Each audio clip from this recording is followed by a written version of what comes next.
Ma'am, are you really married? E- Excuse me? What do you mean? I had hired a private investigator for a certain investigation. From the report of that investigator, I heard an unexpected fact that left me unable to hide my shock. If my husband has been exploiting my frequent night shifts to have a sweet affair, I will never forgive him. My name is Rachel. I am a nurse at a general hospital and a working wife who was about to celebrate her first Christmas since getting married.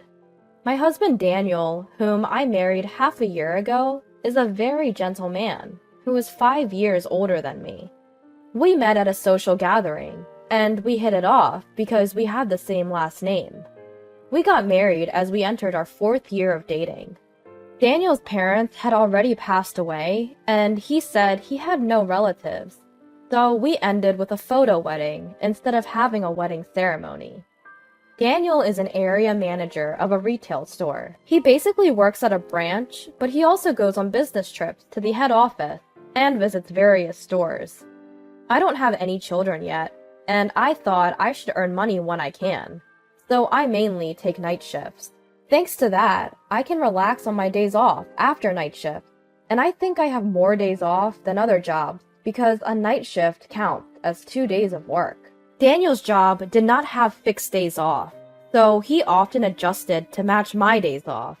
We enjoyed our newlywed life by going on many trips and dates.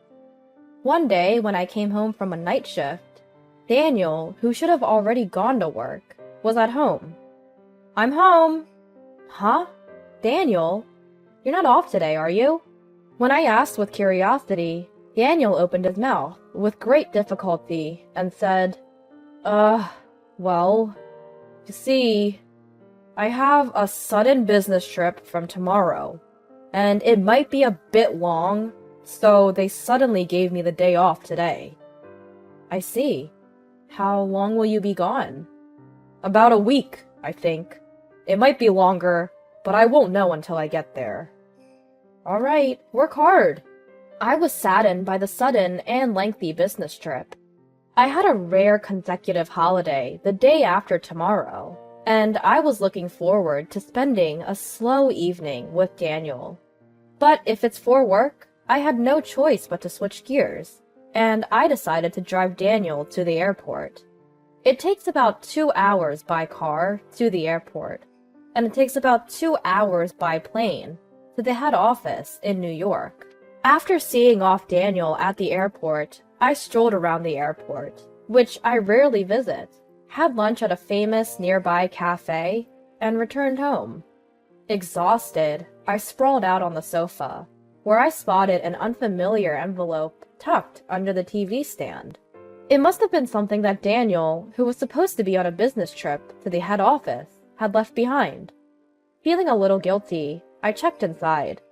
Inside was an album filled with pictures of Daniel, an unknown woman, and a little girl, maybe around 5 years old, in front of a kindergarten classroom, dressed in a school uniform.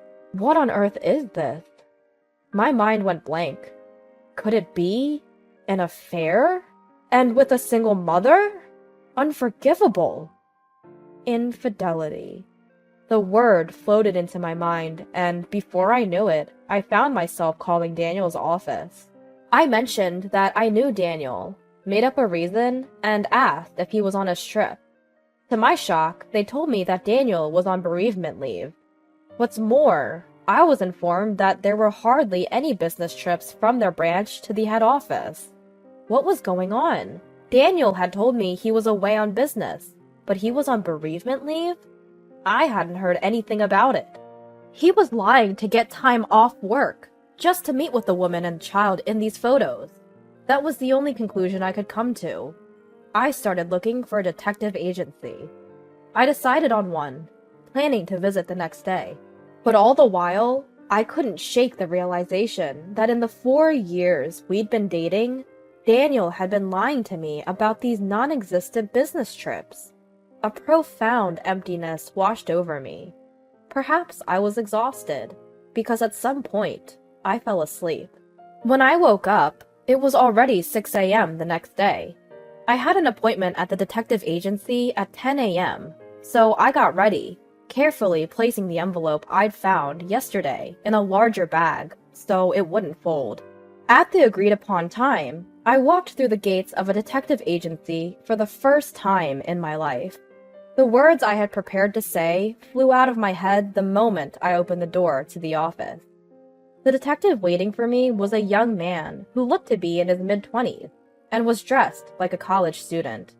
Reading my surprise, he asked with a casual smile, "You think I'm an immature-looking detective, don't you?" and managed to lighten the mood. "Oh no, I'm sorry, it's just... This is my first time at a place like this. I'm a bit nervous." I responded on impulse, but he kindly urged me to sit on the sofa. After a small talk with the detective, I took out the album that had led me to suspect Daniel of infidelity. True to form, the detective started collecting necessary evidence, deftly making copies. He picked up a copy of the picture of the three in front of the school and told me, "This is likely to be a significant clue." The name of the school was clearly visible in the photo. Immediately, the detective searched for the preschool online and made a call. He made the call in a separate room, so I had no idea how he extracted the information, but apparently, the little girl in the photo was a student at that preschool. And unsurprisingly, that child was currently on a leave of absence from the school. The school was located in New York, so I was told it would be an expensive job, but I agreed. Actually, I had been studying and investing in stocks and Forex since adulthood. After becoming a working adult, I started investing with my monthly salary, and I've had some decent returns, so I decided to use that money for the investigation. We'd need to fly to New York, and it was unclear how many days it would take to get evidence, but the biggest humiliation for me was being lied to by my husband. I wanted to grab proof at any cost.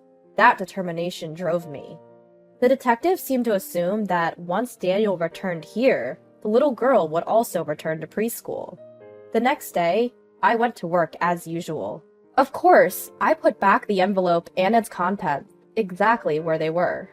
Then I got a message from Daniel, who was supposed to be away for a week, saying, "Sorry, my business trip is going to be extended by 3 more days. I'll be back on Sunday." As arranged, I contacted the detective the day Daniel returned home. The detective understood and seemed pumped to start the investigation. The next day, he flew to New York and began his preliminary investigation. That evening, I received a call from the detective revealing an unbelievable fact. During the preliminary investigation, an unexpected situation came to light. What do you mean? I was totally confused. I'll be back tomorrow. Can we meet soon? Yes, anytime. Responding like that, I promptly headed to the detective's office after finishing my night shift the next day. So, was he cheating after all? To my question, the detective seemed to struggle to give an answer. No, I think this situation might be even more serious, the detective said, with a grave look on his face, which made me swallow my words. Firstly, it's likely true that your husband has taken a leave of absence for bereavement from his company. However, Mrs., are you sure you're really married to Daniel? What? What are you implying? We officially registered our marriage 6 months ago. In fact, I followed Daniel and your daughter back from her kindergarten in New York and found their home. According to the locals, Daniel has been living alone here for the past 4 years, only returning to New York a few times a year. I heard he stayed for about a week for his father-in-law's funeral in New York. No way. I was at a loss for words. Since you and Daniel originally had the same last name, it's hard to say anything at this stage, but I would suggest you check at the city hall. The detective advised. After expressing my thanks, I made my way straight to the city hall. At the city hall, I obtained a copy of the residency certificate for my entire household. What was written on it, however, was only my name. No way! There must be some mistake. I got married 6 months ago. I appealed loudly to the female City Hall staff member who was helping me in my confusion. The staff member, seeming distressed, said, "Even if you say so, we couldn't find any record of your marriage." But I insisted, pleading with her. "Please, check it again. My husband's name is Daniel. Please." To my near tears, the staff member repeatedly apologized with genuine remorse. In the midst of my confusion, I recalled the day I had submitted our marriage registration. Despite it being a workday for me, Daniel insisted that it had to be done on that auspicious day, and I had to go alone to the city hall to submit our marriage registration. I never would have imagined that our marriage registration was not submitted. After letting my tears flow, my emotions gradually settled down. I apologized and bowed my head, then left the city hall. All I could think about on my way home from my night shift was how tiring everything had been lately. I fell asleep on the sofa, pondering what to do next. When I woke up, Daniel was in the middle of preparing dinner. Seeing him like this reminded me of the woman and the girl in the photo. I was furious about being deceived, but I realized that if I lost my cool now, I wouldn't be able to take any action. So I was able to suppress my emotions. From that day on, I put on a smile in front of Daniel. About a week after going to the city hall, I had been considering whether I could find out anything about his real wife from Daniel's phone or his surroundings. Daniel tends to be quite forgetful, and it seemed that he accidentally left his house without his smartphone that day. I happened to be off, so I considered delivering it to him. But first, I decided to check his phone. Normally, it's not cool to snoop on someone else's phone, but I couldn't afford such decorum at the time. Considering the state of my mental health, I felt I had no choice. Daniel occasionally unlocks his phone while voicing the passcode, so unlocking it was easy. From there, I found the contact of a woman with a girl's picture he always talked about as an icon. I immediately called this woman. Around the third ring, a calm and elegant woman's voice answered. "Hello? Who is this?" When I asked, "Are you Mrs. Daniel Smith?" the woman's tone turned puzzled. "Yes, I am. But who are you?" "I'm someone Daniel met at his outstation. It's hard for me to say this, but we are living together now." "So there really is a woman at his outstation. I see. I was planning to visit my husband who lives there during the end of the year holidays. Can we talk then?" I didn't expect this turn of events. I gladly accepted such a generous offer. Around that time, Daniel said, "Sorry, but there's a reunion in my hometown this New Year's, so I'm going to go back home." I had been waiting for these words from Daniel. Of course, I immediately agreed. According to what his wife told me, Daniel's hometown is the next town over. I heard both his parents had passed away, and he had no relatives. But it turns out, both parents are alive and well, and still living in the next town. There's only 1 month left until the end of the year. I decided to find a lawyer who specializes in relationships and planned to thoroughly punish Daniel. Until the day of the showdown, I acted as usual with Daniel, but emotionally, it was unbearable. And finally, 1 month later, the day of the showdown arrived. I told Daniel I had a night shift starting the night of the 30th and left the house with a smile, saying, "Take care, and Happy New Year!" Of course, I explained the situation at work, and got a vacation from December 30th to January 2nd. I stayed at a business hotel on the 30th, and on the morning of the 31st, I went to the meeting place with Daniel's wife, and saw an elegant woman, just like in the photos. Her name is Mary, and she married Daniel 6 years ago, and they have a 5-year-old daughter. After briefly discussing each other, Mary and I began executing the plan. Mary came all the way from New York by plane, with her parents and her daughter. Since this isn't a story to tell a young child, she left her daughter with her mother, in the hotel room. Together with Mary's father, we were heading to Daniel's family home.